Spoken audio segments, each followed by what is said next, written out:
ভালো দই পাততে হলে শুধু দুধটাকেই ভালো হলে চলে না, যে পাত্রে দইটা পাতা হবে সেই পাত্রটাও ভালো হওয়া দরকার। একইভাবে স্বামী স্ত্রী দুজন যদি পরস্পরের বিরোধী হয়, তাহলে দাম্পত্য জীবন সুখের হতে পারে না। খনার বচনে আছে, সংসার সুখের হয় রমণীর গুণে, গুণবান পতি যদি থাকে তার শনে।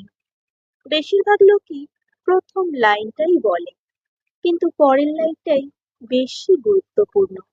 গুণবান পতিকে সঙ্গে নিয়েই প্রকৃত নারী তার সংসার সুখের করতে পারে। তাই সংসার সুখের করতে গেলে বা সমাজের উন্নতি করতে হলে প্রকৃত নারী ও পুরুষকে প্রকৃত অর্থে ঐক্যবদ্ধ হতেই হবে। নারী পুরুষ